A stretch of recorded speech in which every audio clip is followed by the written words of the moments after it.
Beleza, pessoal. Boa tarde. Hoje eu vou falar de um jeito meio sessão da tarde, né? Perto do centro do servidor caiu. Só.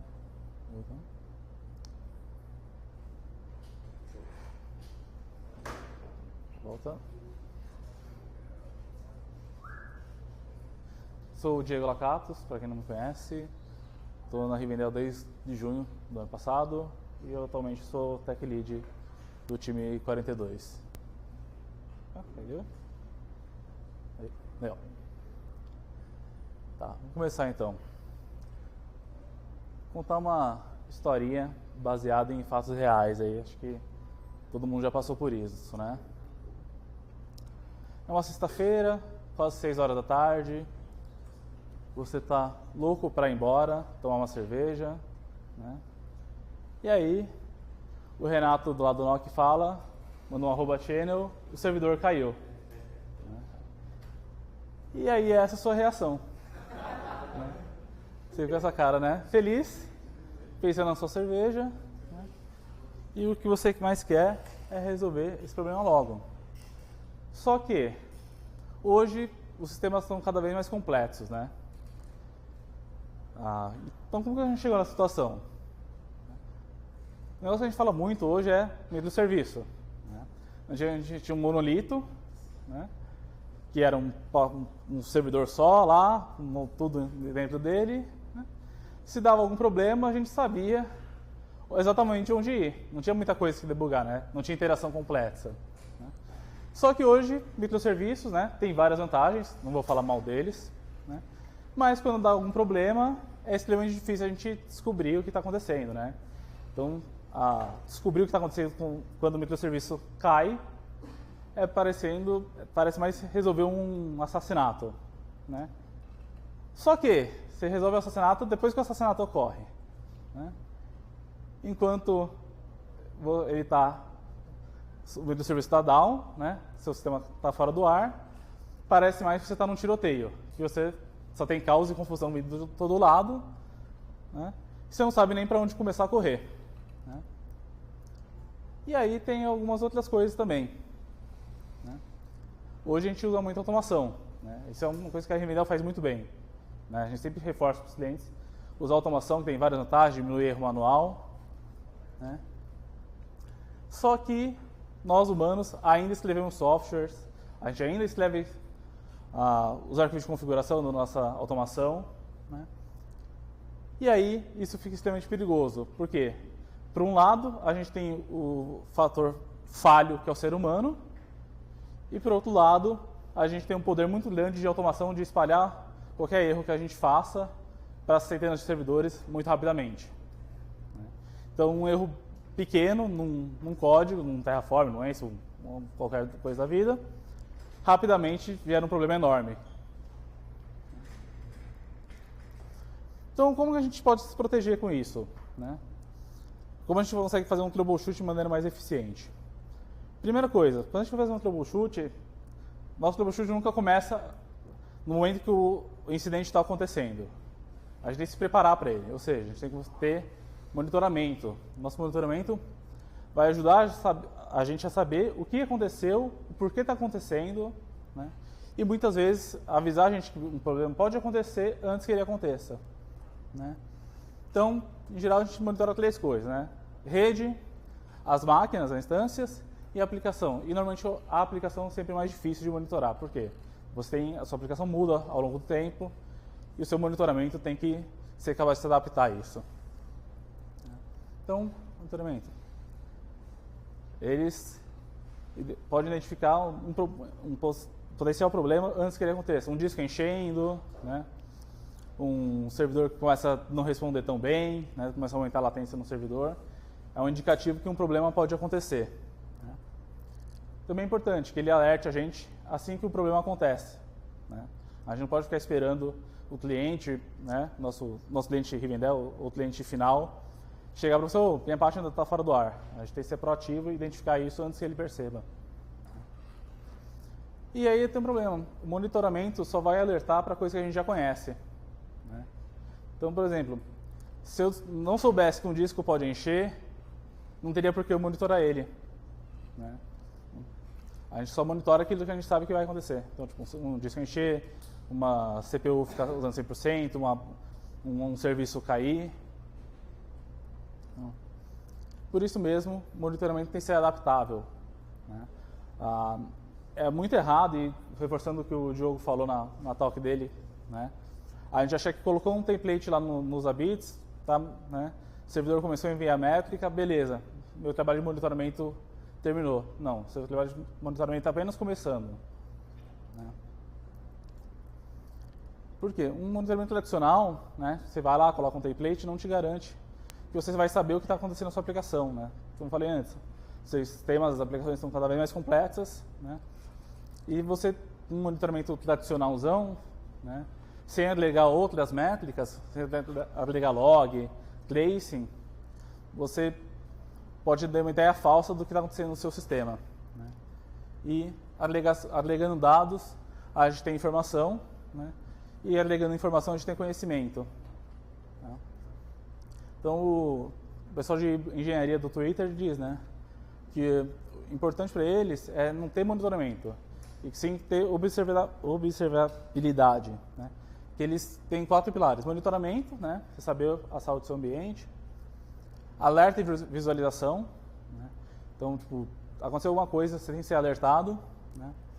Tracing, né, das suas aplicações, você saber como que seus requests estão sendo distribuídos, como que estão, o caminho que eles estão seguindo dentro da sua infraestrutura; e a agregação de logs, né, e análise, tipo, a percentiles, médias. E aí, no livro do SRE do Google, eles falam que seu monitoramento tem que ser capaz de responder 2 questões: o que está acontecendo, né? Então, o sintoma, né? Meu serviço está fora do ar, ou meu banco de dados caiu. E o porquê, né? Esse porquê pode ser uma das causas do seu sintoma. Então, você definindo direitinho o seu porquê, né, vai te ajudar a descobrir o que realmente está acontecendo, né? E outra coisa que é importante, o monitoramento tem que observar o lugar certo. Vou contar uma historinha para vocês. Esse daqui é um esquema de uma usina nuclear, né, que é o tipo de coisa que você quer monitorar direito, né? Acho que todo mundo concorda que se tem um negócio importante fazer numa usina nuclear é monitorar direito, né? Esse daqui é o esquema da usina de 3 Miles Island, nos Estados Unidos, que em 79 teve um acidente nuclear lá, né? Eles estavam fazendo manutenção de rotina, não testaram o sistema de reserva, conhece isso, né? Não testaram o backup, né? Eles estavam fazendo, disparou um alarme, né, que essa temperatura aqui no núcleo estava aumentando, né, e existe uma válvula, né, que ela abre para diminuir a pressão do sistema, né. Então aumentou a temperatura, aumentou a pressão, a válvula abriu, acendeu uma luz no painel do operador, né, estourou um alerta lá para ele. Eles começaram a fazer o troubleshoot, começaram a checar o que estava acontecendo, a luz sumiu, né? Ela, beleza, está resolvido, né? E aí, só que não estava. Por quê? Essa luz, né, esse indicador, não olhava se a válvula estava aberta ou não, se ela estava mecanicamente aberta ou não. Eles observavam se estava passando energia elétrica no sistema que ativa a válvula. Ou seja, parou de passar energia elétrica, o alarme, a válvula estava com defeito, continuou aberta, e para o operador estava tudo certo. Ou seja, eles tinham monitoramento, eles sabiam que tinham monitorado se essa válvula está aberta ou não, só que não era efetivo, né? É a mesma coisa que a gente, por exemplo, vai monitorar um servidor web, né, fica monitorando de dentro da rede, né? A gente não sabe se o nosso cliente, se o usuário final do site está conseguindo chegar no servidor. A gente sabe que internamente dentro da rede funciona, mas às vezes pode ter um firewall bloqueando, security loop, né, uma configuração errada do nosso web server. E o monitoramento também tem que ser claro, né? Não adianta nada a gente monitorar um monte de coisa e quando dá um problema, você recebe um caminhão de alertas e você não sabe o que tem relação, o que é causa, o que é consequência, né? Então, tem até um trecho da Comissão Nuclear dos Estados Unidos, né, eles falando desse incidente, eles deixam bem claro que quando você tem um monte de alerta acontecendo ao mesmo tempo, um monte de luz piscando, alarmes, você não consegue raciocinar, e entender de fato qual que é o seu problema, né? O que acontece muito se você não tem um monitoramento bem ajustado, né? Vai alertar um monte de coisa e você não sabe, tá, o que está acontecendo de fato? Tem um monte de alerta, mas e aí? Né? Legal, falei de monitoramento, né? Falei que é importante a gente ter nosso monitoramento em várias camadas, né? Login, list de requisição, etc, etc. Mas meu servidor ainda está no chão, ainda não voltou. Né? Então, em primeiro lugar, nada de pânico. Você não está gerenciando uma usina nuclear, você não está pilotando um avião. Provavelmente ninguém vai morrer se o serviço ficar fora do ar. Tá? E outra, quando a gente entra em pânico, a gente para de pensar racionalmente. E essa é uma situação que você precisa ter o seu pensamento racional bem afiado. Né? Você não pode entrar e ficar desesperado. Isso vai trabalhar seu julgamento. Algumas considerações breves. O que eu tenho que fazer? Tenho que restabelecer o meu sistema ou entender o que está acontecendo? Se eu ficar só focado em recuperar o sistema, né, colocar ele de novo no ar, eu posso causar problemas maiores. Então imagina, você tem lá um serviço, um servidor web, caiu, né? Você tenta lá reiniciar do jeito tradicional, lá service, servidor start, não funcionou, você vai lá e dá um reboot na máquina. A máquina não sobe mais. E aí?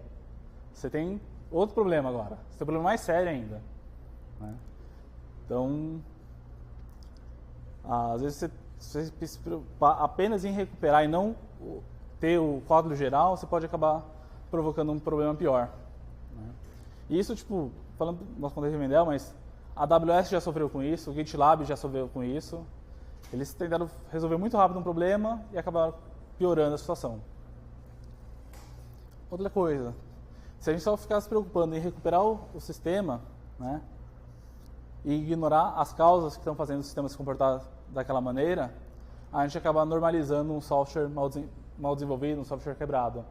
Né? Então, tem uma aplicação, ela vive caindo. Você vai lá, reinicia, não tenta olhar um log, não tenta analisar o que está acontecendo, se torna normal ter uma aplicação que está quebrada. Isso não é legal.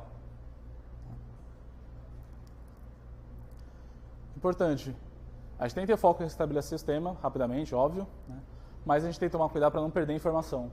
Porque se a gente perde informação de log, né, ou alguma coisa assim, um dump, a gente não vai conseguir entender o que aconteceu e não vai conseguir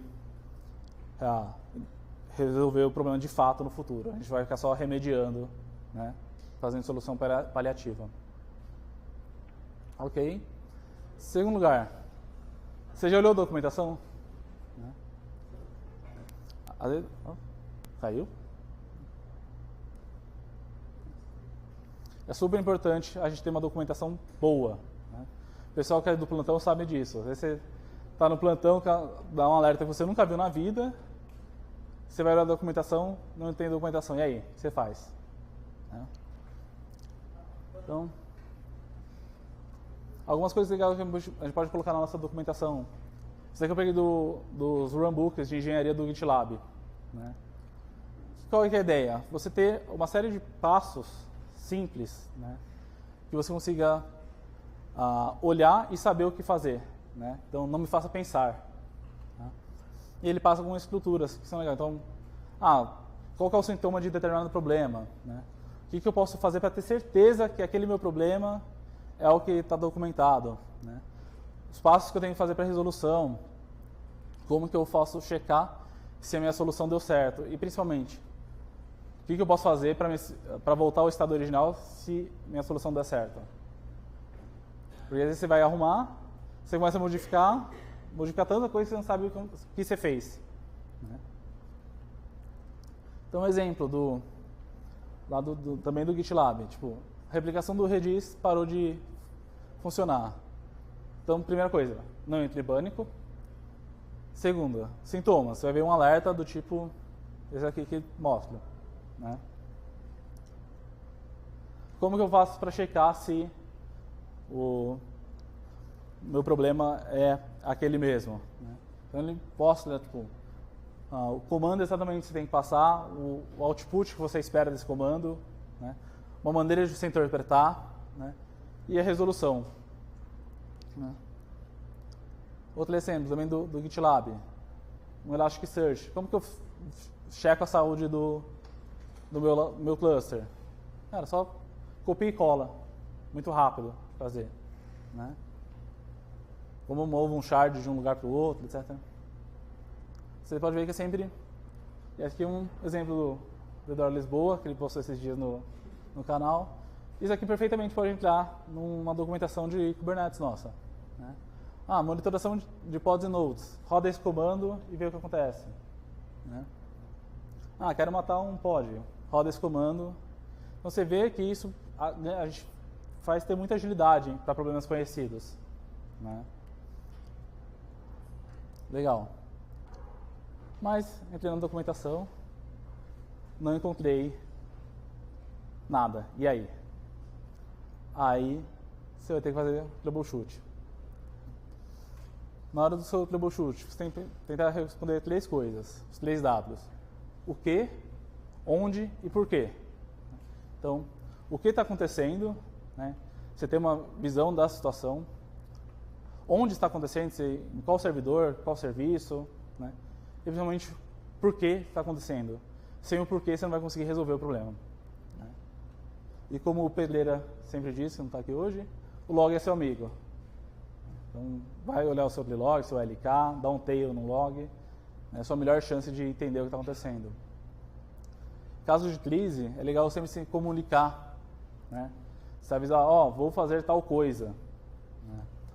Porque às vezes você se comunicando e avisando suas ações, se você for fazer algo que seja destrutivo, alguém pode te pedir, né? E se outra pessoa for começar a analisar o problema junto com você, ela vai conseguir olhar o histórico do Slack ou da situação, entender o que já foi feito, o que já foi analisado. Se for alterar algum arquivo de configuração, faz um backup, né? É importante, tipo... às vezes você mudou alguma coisa, né, não dá certo, e você mudou um monte de coisa, você não sabe onde você começou, né? E aquele arquivo estava ali daquela maneira por algum motivo, estava funcionando, né? Tenta pensar em todos os componentes do sistema. Como eu falei, sistemas completos, interações complexas, né? Então, o negócio que o Bereira sempre fala, né? Você tem uma matriz de resiliência na sua documentação, você bate o olho e você sabe, minha aplicação XPTO depende do meu banco de dados, depende daquele servidor, depende do faz caching em tal lugar, né? Você tendo essa visão geral, vai te ajudar a identificar o seu problema e tentar ser mais assertivo na resolução, né? E verifica as coisas simples primeiro. A gente tem o costume de ir verificar as coisas mais improváveis, coisas mais difíceis, e esquece que às vezes é um security loop que está bloqueando, né? Às vezes é uma coisa muito simples, né? E essa coisa simples é a última coisa que a gente checa quando a gente está desesperado, não tem mais ideia, que a gente olhou todas as coisas complexas, e às vezes a coisa mais simples é a causa do seu problema. Não esquece que quando o Challenger explodiu em 81, né, o que causou a explosão foi um anel de borracha de 10 centavos de dólar, né? Então, coisas simples podem danificar sistemas extremamente complexos. Outra coisa, sistemas, como diz as leis de Newton, né, tem inércia. Se você não mexer, se nada acontecer no seu sistema, é provável que ele continue rodando. Então, um ponto legal se analisar o que aconteceu é o que mudou, né? Fizeram alguma alteração, fizeram deploy numa aplicação, foram fazer alguma coisa, foram mexer no banco de dados, né? Se você conseguir identificar se teve alguma mudança, às vezes essa mudança é a causa do seu problema. De novo, guarde informação, vai ser importante você fazer análise, um post-mortem ou uma análise posterior. A gente não é máquina. Às vezes você está muito tempo pensando num problema, você está cansado depois de 10, 12 horas de trabalho, você não está mais conseguindo pensar direito, né? Então, se for possível, né, passa o bastão para outra pessoa, fala, ó, meu amigo, me ajuda aqui, já fiz X, Y, Z, não consegui, me ajuda a resolver esse problema, né? Tanto é que em empresas grandes, times globais, né, se acontece um problema, esse problema é sendo passado em times espalhados ao redor do globo, né? Então, se o Google cair, sei lá, o time da Índia começa a atender. O time da Índia acabou o horário de expediente deles, o time na Europa vai atender, o time dos Estados Unidos, né? Então, isso ajuda a ter pessoas descansadas, né? Resolvendo o problema. Troubleshoot a gente acha que é muito difícil de ser ensinado. Não é. Você pode aprender a fazer troubleshoot. Como você faz isso? Praticando. Né? Pega, sobe um WordPress, derruba o banco de dados dele, vê o que acontece. Começa a criar sistemas e derrubar eles, para você entender como que eles falham, né? Então, por exemplo, quando um avião cai, né, eles se constroem, faz toda a investigação para saber o que está acontecendo, né, para não ser de novo. Documentação, importante entender como foi construído o sistema. Ficar esperto que às vezes você ter dois alertas, duas coisas são correlacionadas, não implica que uma coisa causou a outra, né? Isso é problemático. E minimizar impactos, né? Então, às vezes a gente pega arquiteturas que uma falha num componente começa a cascatear, começa a espalhar para todo o seu sistema, né? Então, antes de você tentar resolver o seu problema imediatamente, né, tenta restringir os impactos que ele pode ter, né? De novo, dando exemplo de aviação, quando acontece um problema no avião, o piloto não tenta resolver o problema. A primeira coisa que ele tenta fazer é manter o avião voando. É o mais importante. Então, você está vendo, sei lá, um evento que está corrompendo o dado, né? Antes de tentar resolver, tenta parar de ter esses dados corrompidos. Então, isso aqui é um desenho do fluxo de troubleshoot, né? Então, a primeira coisa, você recebe o seu problema, né, o report. Esse report tem que ser o mais claro possível. Então, o nosso monitoramento ou a reclamação de um usuário tem que ser o mais claro possível, né, para você conseguir já saber o que está acontecendo. Não adianta você falar, o servidor está lento, meu site está lento, mas o que está lento? Né? A hora que eu clico numa página, a hora que eu tento fazer uma compra, né? Se recebeu o problema, faz uma triagem, começa a tentar entender o que está acontecendo no seu sistema, né? É um problema sério, está afetando meus usuários, todos os meus usuários, são poucos usuários, né?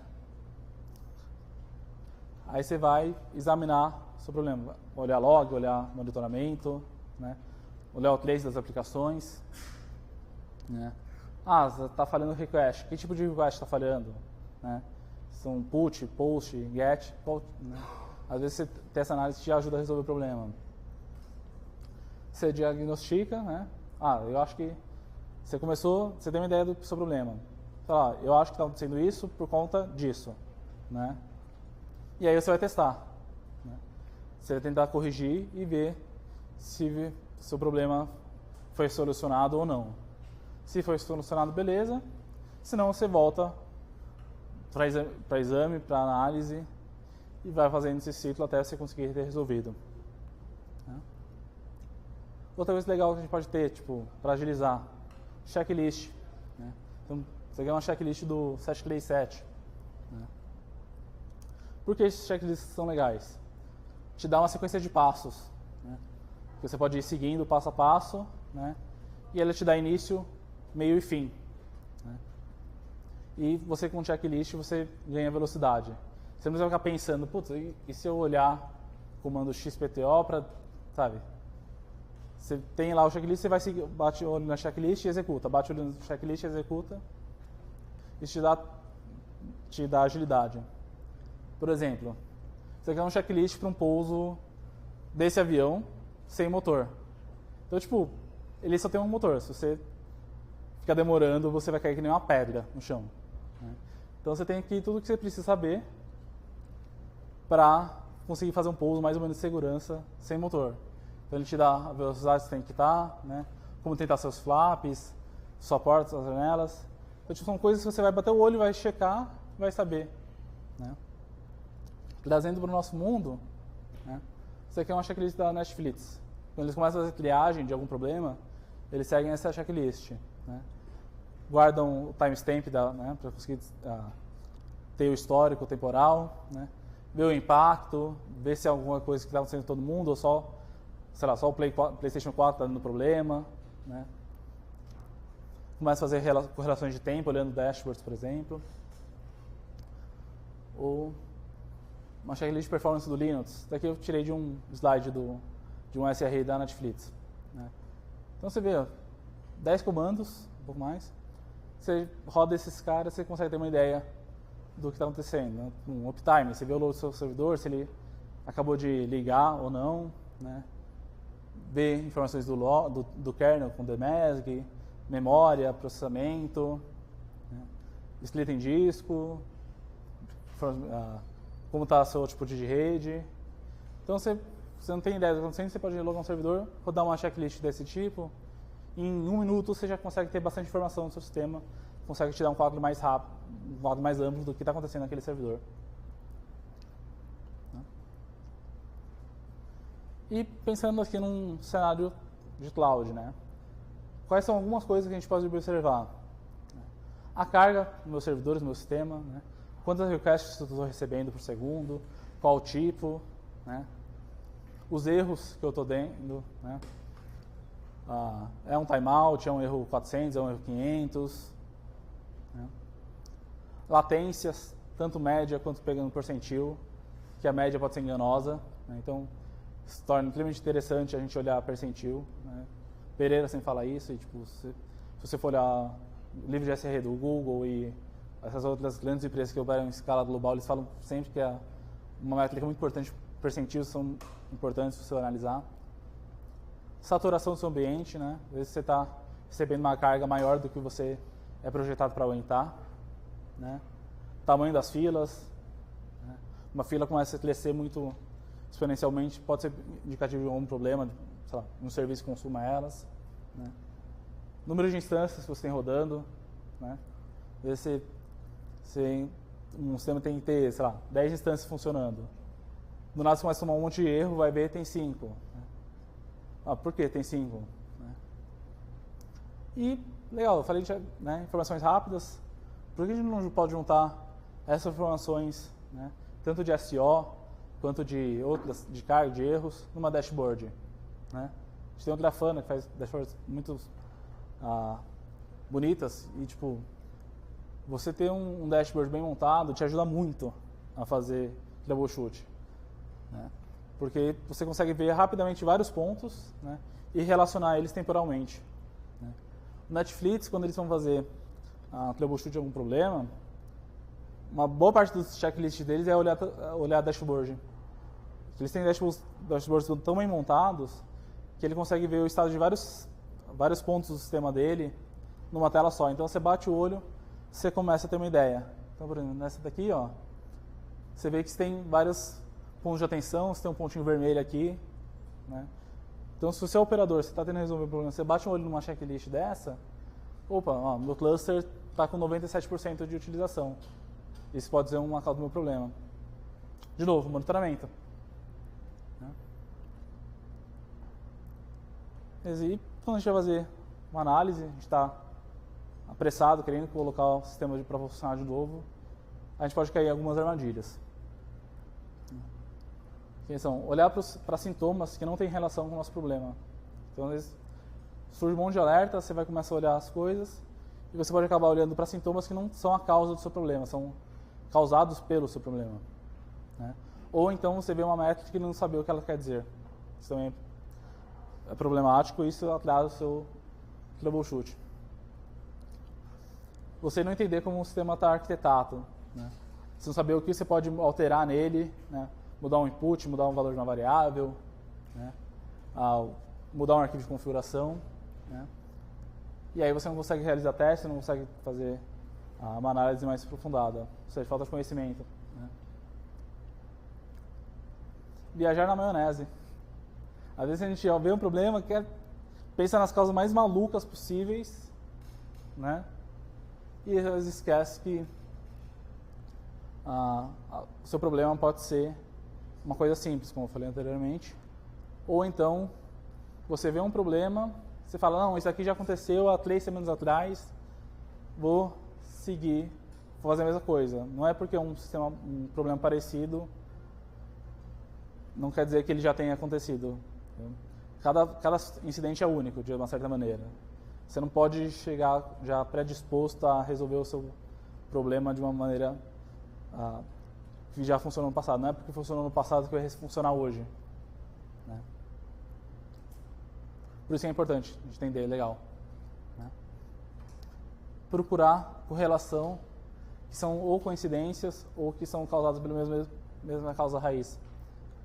Então, por exemplo, seu servidor web e seu servidor de banco de dados pararam de funcionar. Aí se você olhar seu servidor web, você fala, pô, minha aplicação não está conectando no meu banco de dados, logo o problema é no meu banco de dados. Mas não, às vezes pode ser um problema de rede, pode ter caído a energia do seu data center. Então, às vezes, você olha duas coisas que são correlacionadas, mas uma não causou a outra, as duas têm uma causa raiz em conjunto. Resolveu o problema? Documenta. Ajuda o amiguinho a resolver se o problema acontecer de novo. Problema resolvido? Documentação, né? Para ganhar agilidade da próxima vez que acontecer. Você estabeleceu o sistema, mas você guardou a informação. Pega as informações que você guardou, analisa elas, tenta descobrir a causa raiz, né? Senão a gente fica só tampando o problema e não resolvendo de fato. Post-mortem é extremamente útil para isso, né? A gente faz o post-mortem, a gente tenta analisar o sistema, tenta entender as falhas que aconteceram, né? E de uma maneira quase científica, analisar e o problema foi causado por X, Y, Z, o que eu posso fazer para que isso não aconteça novamente? Com tudo isso, não adianta se documentar e não tomar ação, né? Planejar e não ter ação não adianta nada. Então, resolveu o problema, descobriu o que aconteceu, vai lá e arruma, né? A documentação, assim como o monitoramento, nunca tem fim, é sempre iterativa, a gente sempre tem que ficar melhorando, né? Sistemas mudam e a nossa documentação não pode ficar parada, né? Alguns links que eu usei para fazer uma pesquisa, eu recomendo fortemente que vocês assistam essas 2 palestras do YouTube. Assistam elas, tem muita coisa legal. Essa do SRE de um SRE da Netflix é fantástico, realmente ajuda muito a abrir a sua mente e você pensar coisas que a gente não pensava antes. E é isso, pessoal. Obrigado. Minha ideia não era ensinar ninguém a fazer troubleshoot, mas espalhar ideias e provocar reflexões. Obrigado.